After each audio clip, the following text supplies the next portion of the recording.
Good morning to all. Welcome to Karnataka LMS e-content. I am Nagavini, Assistant Professor of English, the Department of Collegiate and Technical Education. In today's class, I am going to explain Chapter 9 from the novel Hard Times, written by Charles Dickens, prescribed by the University of Mysore to the second year BA Optional English CBCS course, fourth semester 2020-21. The title of the paper is Victorian Fiction. Chapter 9, Sissy's Progress. Sissy is brought to the house of Mr. Thomas Gradgrind because they had been to her house in order to speak to her father about her performance and to remove her from the school. But her father had left her. Therefore, Thomas Gradgrind, as a social responsibility, has brought Sissy to his house. Now, she has been giving education. In this chapter, we know about the educational progress of Sissy. Sissy's difficulty in learning new things. ಈ chapter ನಾವು ಹೊಸ ವಿಷಯವನ್ನು ಕಲಿಯುವಲ್ಲಿ ಸಿಸ್ಸಿಗೆ ಆಗ್ತಾ ಇರ್ತಕ್ಕಂಥ ಕಷ್ಟ ಏನು, development of intimacy between Sissy and Louisa Thomas Gradgrind ಮಗಳು ಮತ್ತು ಸಿಸ್ಸಿ ಇವರಿಬ್ಬರ ನಡುವೆ ಹೇಗೆ ಆತ್ಮೀಯತೆ ಬೆಳೆಯುತ್ತೆ. Sissy is longing for her father, ತಂದೆಯ ಬಗೆಗೆ ಅವಳ ಒಂದು ಕಾತರದ ಕಾಯುವಿಕೆ. And Mr Gradgrind surprise at Sissy's false hope. ಈ ರೀತಿ ಸಿಸ್ಸಿ ನಮ್ಮ ತಂದೆ ಬಂದೇ ಬರ್ತಾರೆ ಒಂದಲ್ಲ ಒಂದಿನ ಅಂತ ಕಾಯ್ತಾ ಇರುವುದರ ಬಗೆಗೆ ಆ ಒಂದು false hope, because is a man of facts. ಅದರಿಂದ ಈ ಒಂದು ಫಾಲ್ಸ್ ಹೋಪ್, ಒಂದು ಸುಳ್ಳು ಭರವಸೆನ ಇಟ್ಕೊಂಡು ಇವಳು ಕಾಯ್ತಿದ್ದಾಳಲ್ಲ, ಆ ಒಂದು ಸುಳ್ಳು ಭರವಸೆ ಹೇಗೆ ಅವಳನ್ನು ಜೀವಂತವಾಗಿಟ್ಟಿದೆ. ಬಂದೇ ಬರ್ತಾರೆ ಅಂತ ನಾವು ಹೇಳ್ತೀವಲ್ಲ, ಭಗವಂತ ನಮ್ಮನ್ನು ಕಾಪಾಡ್ತಾನೆ, ಮೇಲಬ್ಬ ಇದನ್ನು ಕಾಪಾಡ್ತಾನೆ ಅಂತ. ಮೇಲಬ್ಬ ಇದ್ದಾನೆ ಎಲ್ಲ ಗೊತ್ತಿಲ್ಲ, ಬಟ್ ಅದೊಂದು ಭರವಸೆ, ಸುಳ್ಳು ನಿಜ ಗೊತ್ತಿಲ್ಲ, ಒಂದು ಸುಳ್ಳು ಭರವಸೆನೇ ಇರ್ಬೋದು. ಅದು ಕೂಡ ಒಂದು ಶಕ್ತಿ ಇದೆಯಲ್ಲ ಜನಸಾಮಾನ್ಯರಿಗೆ, ಅದಕ್ಕೆ ಹೇಳೋದು. ಅವೆಲ್ಲ ನಮ್ಮ ಸಂಸ್ಕೃತಿ ಒಳಗಡೆ ಆ ಮಾತುಗಳು ಸುಮ್ಮನೆ ಭಾಷೆ ಒಳಗಡೆ ಸೇರ್ಕೊಂಡಿರಲ್ಲ, ಸಂಸ್ಕೃತಿಯ ಭಾಷೆ ಅವಿಭಾಜ್ಯ ಅಂಗ ಆಗಿರಲ್ಲ. ಹೀಗೆ ನಮ್ಮ ತಂದೆ ಬಂದೇ ಬರ್ತಾರೆ ಅಂತ ಬಾಟ್ಲ್ ಇಟ್ಕೊಂಡು ಅವಳು ಕಾಯ್ತಾ ಇದ್ದಾಳೆ. ಅದರ ಬಗ್ಗೆ is a man of facts. ಅವ್ನು ತುಂಬ ಆಶ್ಚರ್ಯ ಆಗುತ್ತೆ. Sissy does not have an easy time between Mr. and Mrs. M. Chalkenchild. Mr. and Mrs. M. Chalkenchild. They are her teachers in the school of Mr. Thomas Gradgrind. ಅಲ್ಲಿ ಅವಳಿಗೆ ಅಷ್ಟೊಂದು ಸುಲಭವಾದ ಸಮಯ ಆಗಲಿಲ್ಲ. ಮಿಸಸ್ ಗ್ರಾಡ್ರಿನ್ ಜೊತೆಗೆ ಅವಳಿಗೆ ಹೊಂದಾಣಿಕೆ ಅಷ್ಟು ಸುಲಭ ಆಗಲಿಲ್ಲ. In the first months of our probationary period ಅಂತೀವಿ, ಅಲ್ಲಿಗೆ ಹೊಂದ್ಕೊಂಡ್ರೆ ಆ ಕೆಲಸಕ್ಕೆ ಇಟ್ಕೊಳ್ತಾರೆ, ಇಲ್ಲ ಅಂದರೆ ತೆಗೆದಾಕ್ತಾರೆ. ಆ ಥರ ಪ್ರೊಬೇಷನರಿ ಪೀರಿಯಡ್, ಅಬ್ಸರ್ವೇಷನ್ ಪೀರಿಯಡ್ ಅಂತಲೇ ಕರೀತಾರೆ ಅದನ್ನು. She had strong impulses to run away. ಅವಳಿಗೆ ಮೊದಲು ಸ್ಕೂಲ್ ಬಿಟ್ಟು ಓಡಾಬಿಡೋಣ ಅಂತ ಅಂದ್ಬಿಟ್ಟಿರುತ್ತೆ. But only one hope restrained her there. But with only one hope, ಅವಳನ್ನಲ್ಲಿ ಹಿಡಿದಿಟ್ಟಿದ್ದು ಯಾವುದೋ ಒಂದು ಭರವಸೆ, that she has believed that her father has not deserted her. ಅವ್ರ ತಂದೆ ಅವಳನ್ನು ತ್ಯಜಿಸಿಲ್ಲ, ಬಿಟ್ಟು ಹೋಗಿಲ್ಲ. And he will come back and stay there will make him happier. ಅವಳು ಯಾಕೆ ಓದಬೇಕು? To fulfil the desire of our father. ತಂದೆ ಹೇಳ್ತಿದ್ರು, ನಾನು ಹಿಂಗಾಗಿದ್ದೀನಿ, ನೀನು ಚೆನ್ನಾಗಿ ಓದಬೇಕು ಅಂತ, ನಿನ್ಗೆ ಏನು ಬೇಕಾದ್ರೂ ಮಾಡ್ತೀನಿ ಅಂತ. ಕೊನೆಗೆ ಅವ್ನ ಕೈಲಿ ಆಗದೆ ಇದ್ದಾಗ ಬಿಟ್ಟು ಹೋಗ್ಬಿಟ್ಟ. ಗೊತ್ತು ಅವ್ನಿಗೆ ಆ ಸ್ಕೂಲಿಗೆ ಸೇರಿಸಿದ್ದೀನಿ, ಖಂಡಿತ ಆ ಸ್ಕೂಲ್ನವರು ಮಗಳಿಗೆ ಮೋಸ ಮಾಡಲ್ಲ ಅಂತ. ಯಾಕೆ ಅದು ಸರ್ಕಸ್ ಕಂಪ್ನಿ, ಊರಿಂದೂರಿಗೆ ಹೋಗ್ತಾರೆ. ಆದ್ದರಿಂದ ಅವನಿಗೆ ಗೊತ್ತು, ತಾನು ಹೊಟ್ಟೋಗ್ಬಿಟ್ರೆ ಖಂಡಿತ ಮಗಳು ಅಲ್ಲೇ ಉಳ್ಕೊಳ್ತಾಳೆ ಅಂತ. ಸೊ ಅದೊಂದು ಹೋಪ್ಗೋಸ್ಕರ ಅವಳು ಅಲ್ಲಿ ಉಳ್ಕೊಂಡಿದ್ದಾಳೆ. Mister Gradgrind pities her for this consolation of her. ಅವ್ರಿಗೆ ಅವ್ರ ಬಗ್ಗೆ ಪಾಪ ಅನಿಸುತ್ತೆ ಅವಳಿಗೆ, ಅವಳು ಸಮಾಧಾನ ಮಾಡಿಕೊಂಡಾಗ. Rejecting the superior comfort of knowing and sound arithmetical basis that her father is an unnatural vagabond. ಇವರ ಒಂದು ಅರ್ಥಮೆಟಿಕಲ್ ಬೇಸಿಸ್ ಮೇಲೆ ಕ್ಯಾಲ್ಕುಲೇಷನ್ ಮಾಡೋದಾರೆ ಫ್ಯಾಕ್ಟ್ಸ್ನ. ಇವ್ರ ಪ್ರಕಾರ her father is an unnatural vagabond and she should be comforted with that superior comfort of knowing this fact, but she has that inferior consolation that he will come back anta, and he pities her for that. M. Chakumtail reports that she has a very dense head for figures. ತುಂಬ ಮಂದ ತಲೆ, ಲೆಕ್ಕನೇ ಹೋಗಲ್ಲ ಆ ತಲೆ ಒಳಗಡೆ. Dense head. She is extremely slow in the acquisition of dates. ದಿನಾಂಕಗಳನ್ನು ಕಲಿಯೋದು ತುಂಬ slow. Unless it is connected with some pitiful incident. Date ನೆನ್ಪಿಟ್ಕೊಳ್ಬೇಕು ಅಂತಂದರೆ ಅದಕ್ಕೆ ಏನಾರು ಒಂದು ಪಿಟಿಫುಲ್ಲು, ದುಃಖ ಬರೋಂಥ ಒಂದು ಯಾವ್ದಾರ ಘಟನೆನ ಆ ದಿನಾಂಕದಲ್ಲಿ ಆಗಿತ್ತು ಅಂತ ಹೇಳಬೇಕು, ಆಗ ಡೇಟ್ ನೆನಪಿರುತ್ತೆ ಅಷ್ಟೇ. She burst into tears when she is asked to mentally calculate. ಮೈಂಡಲ್ಲೇ ಕ್ಯಾಲ್ಕುಲೇಟ್ ಮಾಡೋ ಮನಸ್ಸಲ್ಲೇ ಲೆಕ್ಕನ ಅಂದರೆ ಅಳಕ್ಕೆ ಶುರು ಮಾಡ್ತಾರೆ. That she is as low down in the school as low can be. ಸ್ಕೂಲಲ್ಲಿ ಎಷ್ಟು ಕೆಳಮಟ್ಟದಲ್ಲಿದ್ದಾಳೆ ಅಷ್ಟು ಕೆಳಮಟ್ಟದಲ್ಲಿದ್ದಾಳೆ ಇರ್ಬೋದು, ಅಷ್ಟು ಇದ್ದಾಳೆ ಅಂತ ಹೇಳ್ತಾರೆ. Mister Gradgrind disapproves this. Mister Gradgrind ಒಪ್ಕೊಳ್ಳಲ್ಲ. He thinks that it shows the necessity of infinite grinding at the mill of knowledge.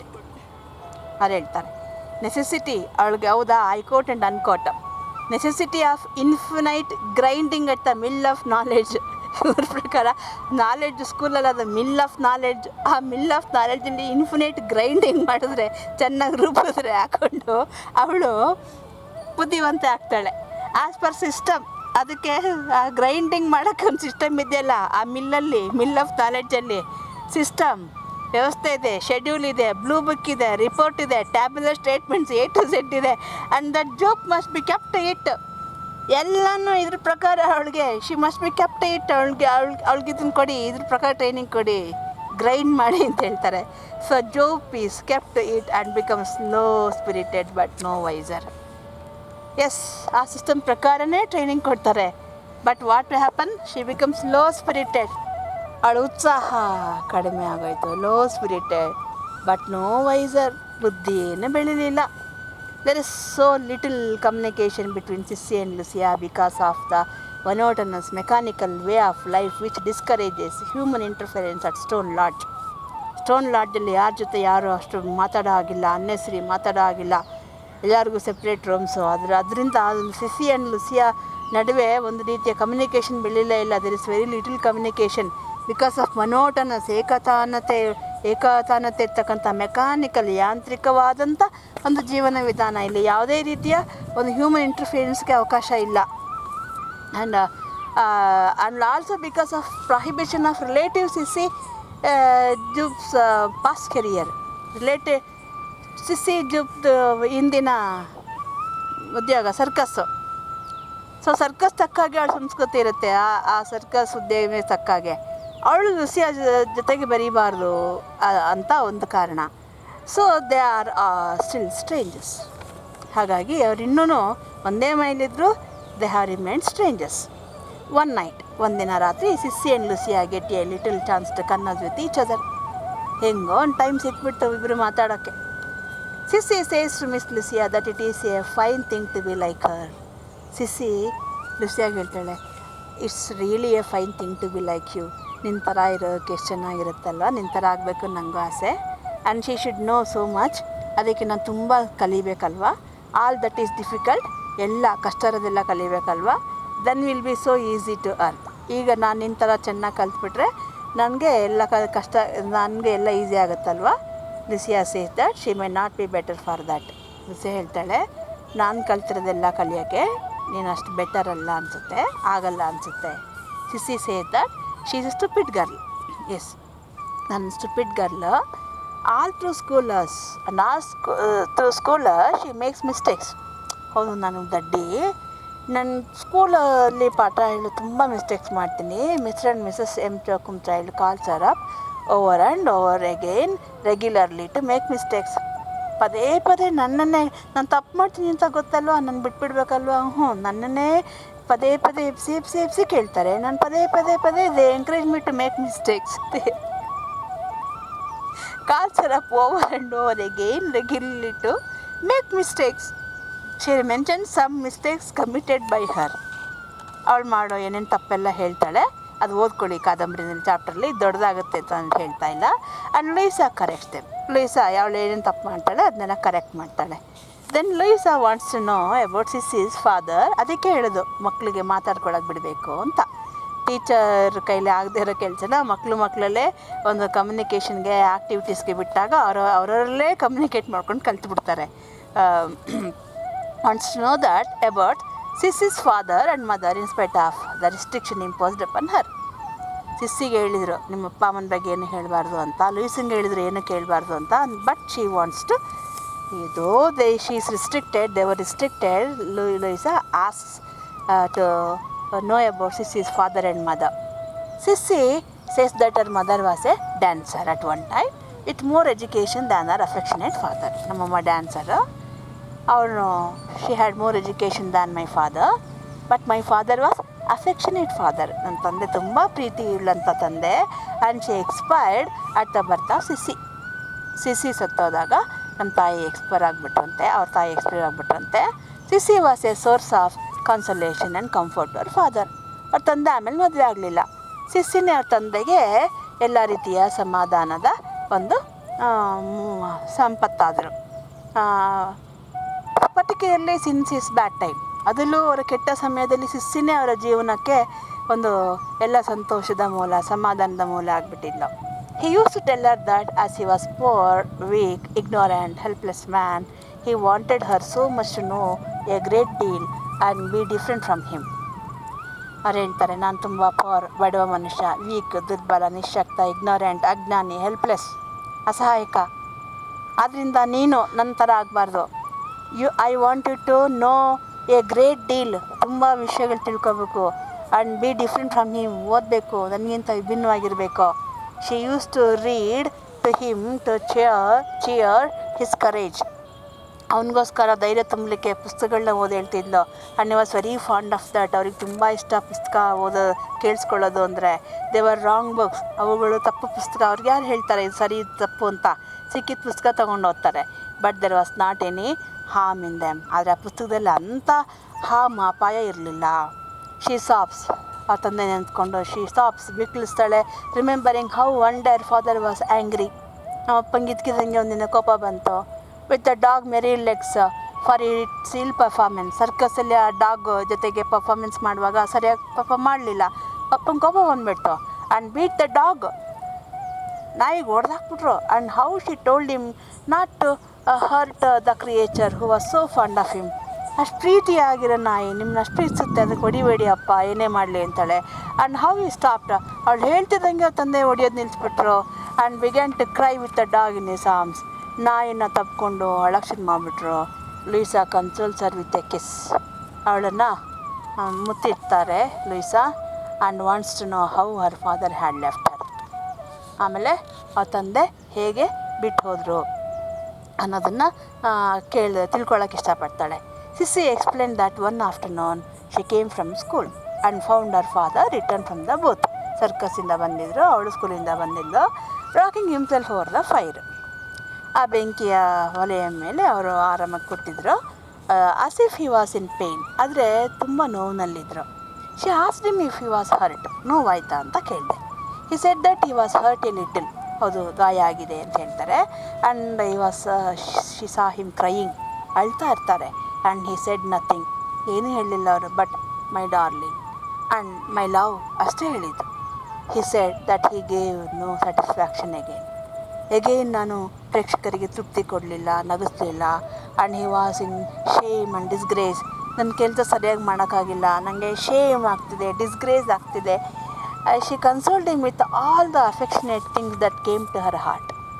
ಅವಳ ಹೃದಯಕ್ಕೆ ಬಂದಂಥ ಎಲ್ಲ ಏನೇನು ಸಮಾಧಾನದ ಮಾತುಗಳು ಹೇಳ್ಬೋದು ಎಲ್ಲವನ್ನೂ ಹೇಳಿದ್ಲು. ಆ್ಯಂಡ್ ಸ್ಯಾಟ್ ಬೈ ಹಿಮ್, ಅವ್ರ ಪಕ್ಕ ಕುಳಿತುಕೊಂಡ್ಲು. And told all about the school and everything that had been said and done they. School ಬಗ್ಗೆ ಹೇಳಿದ್ಲು, ಸ್ಕೂಲಲ್ಲಿ ಏನೇನೆಲ್ಲ ಹೇಳ್ಕೊಡ್ತಾರೆ ಅದೆಲ್ಲವನ್ನೂ ಹೇಳಿ ಸಮಾಧಾನ ಮಾಡಿದ್ಲು. When she had no more left to tell, ಹೇಳಿದ್ದೆಲ್ಲ ಮುಗ್ದೋದ್ಮೇಲೆ he put his arms round her neck and kiss her a great many times. ಅವನು ಅವಳ ಸುತ್ತ ಅವಳ ಕೈಯನ್ನು ಹಾಕಿ ಅವಳಿಗೆ ಮುತ್ತಿಡ್ತಾರೆ. Then he asked her to fetch some of the stuff he used. ನಾನು ಅವ್ರು ಬಳಸಿದಂಥ ಕೆಲವು ವಸ್ತುಗಳನ್ನ ತೊಗೊಂಡು ಬರೋಕ್ಕೆ ಹೇಳಿದ್ರು. For the little hurt he had, ಅಂದರೆ ಔಷಧಿ, ಅವ್ರು ಬಳಸ್ತಕ್ಕಂಥ ಔಷಧಿ, ಗಾಯ ಆಗಿದೆಯಲ್ಲ ಅದಕ್ಕೆ. And get it at the best place, ಒಳ್ಳೆ ಜಾಗದಲ್ಲಿ ಉತ್ತಮವಾದ ಅಂಗಡಿಲಿ ತೊಗೊಂಡು ಬಂದರು. It was at the other end of the town from there. ಅವರಿಲ್ಲಿದ್ದಾರೆ, ಆ ಅಂಗಡಿ ಆ ಟೌನ್ನ ಇನ್ನೊಂದು ಕೊನೆಯಲ್ಲಿದೆ, ಅಲ್ಲಿ ನಡ್ಕೊಂಡು ಹೋಗ್ಬೇಕು ಅವಳು. And then after kissing her again ಈ ಲೆಟರ್ ಗೋ, ಮತ್ತೆ ಅವಳಿಗೆ ಮುತ್ತಿಟ್ಟು ಇನ್ನು ಹೋಗಿ ತೊಗೊಂಡು ಬಾ ಅಂತ ಕಳಿಸಿರು. When she had gone downstairs, she turned back that she might be a little bit more company to him yet. ಮೆಟ್ಲಿಳಿದ ಮೇಲೆ ಹಿಂದಕ್ಕೆ ತಿರುಗಿ ಅನಿಸುತ್ತೆ ಇನ್ನು ಸ್ವಲ್ಪ ಹೊತ್ತು ಕೂತ್ಕೊಳ್ಳೋಣ ನಮ್ಮ ತಂದೆ ಜೊತೆ ಅಂತ. And looked in at the door. ಒಳಗಡೆ ನೋಡ್ಬಿಟ್ಟು ಕೇಳ್ತಾಳೆ, father dear, shall I take Merrylegs, ನಾನು ನಾಯಿನ ಕರ್ಕೊಂಡೋಗ್ಲಾ ಅಂತ ಕೇಳ್ತಾಳೆ. He shook his head and told not to take anything that is known to be his. ಅಲ್ಗಾಡ್ತಾರೆ. ನಂದು ಅಂತ ಅಂದ್ಕೊಂಡಿದ್ದೇನು ತೊಗೊಂಡೋಗ್ಬೇಡ ಅಂತ ಹೇಳ್ಬಿಡ್ತಾರೆ. She left him by the fire. So ಅಲ್ಲೇ ಒಲೆ ಹತ್ರ ಬಿಟ್ಬಿಟ್ಟು ಅವರನ್ನು ಹೊರಡ್ತಾಳೆ. Now she thinks that he thought of going away to try something for her. ಆಗ ಅವಳಿಗೆ ಇವಾಗ ಅನಿಸ್ತದೆ ಅವ್ರು ಯಾಕೆ ನನಗೆ ಅಂತ ಅನಿಸಿದ್ದು ಯಾವುದು ತೊಗೊಂಡೋಗ್ಬೇಡ ಅಂದರು ಅಂದರೆ ಅವ್ರು ಆಗಲೇ ತೀರ್ಮಾನ ಮಾಡಿದ್ರು ಬಿಟ್ಬಿಟ್ಟು ಹೋಗ್ಬೇಕು ಇವಳನ್ನ ಅಂತ. For something to try something for her sake must have come upon him again. ನಾವು ಟಾಮ್ ಆಲ್ಸೋ ಜಾಯಿನ್ಸ್ ದೆಮ್. ಈ ಕತೆ ಹೇಳಿದಾಗ ಟಾಮ್ ಕೂಡ ಅವ್ರ ಜೊತೆಗೆ ಸೇರಿಕೊಳ್ತಾನೆ. Sissy says that she keeps the 9 oils ready for him. ನಾನು ನಮ್ಮ ತಂದೆ ಅವತ್ತು ನನಗೆ 9 ಆಯಿಲ್ಸ್ ಥರ ಕೇಳಿದ್ರಲ್ಲ, ಅದನ್ನು ಯಾವಾಗಲೂ ರೆಡಿಯಾಗಿ ಇಟ್ಕೊಂಡಿರ್ತೀನಿ. And she knows he will come back. ನಂಗೆ ಚೆನ್ನಾಗಿ ಗೊತ್ತು ಅವ್ರು ಒಂದಿನ ವಾಪಸ್ ಬಂದೇ ಬರ್ತಾರೆ. Every letter that she sees in mister Gradgrind's hand takes her breath away and blinds her eyes. ಪ್ರತಿದಿನ ಗ್ರಾಟ್ಕಿನ್ ಕೈಗೆ ಲೆಟ್ರ್ ಬಂದಾಗ ಉಸಿರು ಹಿಡ್ಕೊಂಡು ನೋಡ್ತಾಳೆ ನಮ್ಮ ಅಪ್ಪಂದ ಅಂತ. ಅವಳ ಕಣ್ಣು ಕಪ್ಪಿಟ್ಬಿಡುತ್ತೆ, ಕತ್ತಲಿಟ್ಬಿಡುತ್ತೆ, ಕುರುಡಾಗ್ಬಿಡುತ್ತೆ. For she thinks that it has come from father. ಅಪ್ಪ ಬರೆದಿರೋ ಲೆಟ್ರಾ ಆರ್ ಫ್ರಮ್ ಮಿಸ್ಟರ್ ಸ್ಲೀರಿ ಬರೆದಿರೋ ಲೆಟ್ರಾ about father. Mister Sleary had promise to write as soon as ever father should be heard of. ತಂದೆ ಬಗ್ಗೆ ಕೇಳಿದ ತಕ್ಷಣ ನಾನು ಲೆಟ್ರ್ ಬರಿತೀನಿ ಅಂತ ಹೇಳಿದ್ದಾರೆ ಸ್ಲೀರಿ, ಅವರೇ ಬರೆದಿದ್ದಾರಾ? And she trust him to keep his words. ಅವ್ರ ಮಾತು ಉಳಿಸ್ಕೋತಾರೆ, ನಂಗೆ ಚೆನ್ನಾಗಿ ಗೊತ್ತು ಅಂದ್ಕೊಂಡಿದ್ದಾಳೆ. Tom tells her to look sharp for old Bounderby. ನೋಡಮ್ಮ, ನಮ್ಮ ಮನೇಲಿದೆಯಾ ಮಿಸ್ಟರ್ ಬೌಂಡಬಿಯಿಂದ ಬರ್ತಾರೆ, ಇನ್ನು ಅವ್ರ ಕಣ್ಣಿಗೆ ಈ ಥರ ಎಲ್ಲ ಡಲ್ಲಾಗಿ ಕಾಣಬಾರ್ದು. You should look very sharp, ತುಂಬ ಆ್ಯಕ್ಟಿವ್ ಶಾರ್ಪಾಗಿ ಕಾಣಬೇಕು. Louisa with her interest in Sissy develops a compassionate side to her nature. Louisa now she becomes much interested in Sissy and she develops a compassionate side. ಅವಳ ಬಗ್ಗೆ ಒಂದು ರೀತಿಯ ಪ್ರೀತಿ, ಕರುಣೆಯ ಒಂದು ಭಾವನೆ ಬೆಳೆಯುತ್ತೆ. After this, whenever Sissy curtsies Mr. Gradgrind, she asks him if any letter has come for her. ಇದನ್ನ ಕೇಳ್ತಿರ್ಲಿಲ್ಲ, ಬರೀ ನೋಡ್ತಿದ್ಲು. After sharing this news with Lucia, she has gained some courage that whenever she sees some letter in the hand of Mr. Gradgrind, she asks if that letter has come from her father. If it is for her, Louisa identifies herself with the trembling of her lips when Mr. Gradgrind says no. Mr. Gradgrind says no ಅಂದಾಗ Louisa's reaction ನೋಡಿ. She identifies herself with the trembling of her lips. Her lips trembles, Sissyದು. Louisa identifies herself with the trembling lips with Sissy. ಅಂದರೆ ಆ ಮಟ್ಟದೊಂದು ಇಂಟಿಮೆಸಿನ Lucia ಬೆಳೆಸ್ಕೊಳ್ತಾಳೆ. Mr. Gradgrind remarks after she has gone that if she had been trained properly from an early age, she would have demonstrated to herself on sound principles. Gradgrind ಅಂದ್ಕೊಳ್ತಾರೆ, ಅವಳನ್ನ early ಏಜಿಂದ ಅವಳಿಗೆ training ಕೊಟ್ಬಿಟ್ಟಿದ್ರೆ ಅಥವಾ ಒಂದು sound principles, ಒಂದು ಒಳ್ಳೆಯ ಆಧಾರದ ಮೇಲೆ ಅವಳನ್ನು ಈ ಬೇಸ್ಲೆಸ್ನೆಸ್ ಆಧಾರವೇ ಇಲ್ದಿರ್ತಕ್ಕಂಥ ಈ ಫೆಂಟಾಸ್ಟಿಕ್ ಹೋಪ್ಸ್ ಎಲ್ಲ ಇಟ್ಕೊಳ್ತಾಳಲ್ಲ, ಅಪ್ಪ ಓಡೋಗಿದ್ದು ಬರ್ತಾರೆ ಲೆಟ್ರ್ ಅವ್ರದ್ದು, ಈ ಥರದ್ದೆಲ್ಲ ಅವಳು ಯೋಚನೆ ಮಾಡ್ತಿರ್ಲಿಲ್ಲ ಅಂತ ಅನಿಸುತ್ತೆ ಅಂದ್ಕೊಳ್ತಾರೆ. Yet he surprise how a fantastic hope, ಒಂದು ಫೆಂಟಾಸ್ಟಿಕ್ ಇಮ್ಯಾಜಿನರಿ ಹೋಪ್, ಭರವಸೆ, ಅಪ್ಪ ಬಂದೇ ಬರ್ತಾರೆ, ಅವ್ರು ಬರ್ದೇ ಬರೀತಾರೆ ಲೆಟ್ರನ್ನ. ಈ fantastic hope can take a strong ಹೋಸ್ and as a fact.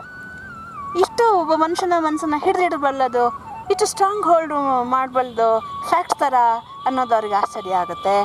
And Mrs. Gradgrind says that her poor head is vexed and worried by Jupe's questions about her tiresome letters, and it is really the most extraordinary circumstances in her life. ಅವರಿಗೆ they have led their life only based on only facts, and she troubles Mrs. Gradgrind also about the letters, and she is tired of her questions about the letters, and she says that this is the most extraordinary circumstances in her life. So in this chapter we have learnt about Sissy's progress and her intimacy with Lucia, and Mr. Gradgrind surprise at Sissy's false hope. I hope you have understood the explanation. If you have any question or doubt, post in the comment box. Take care. Bye.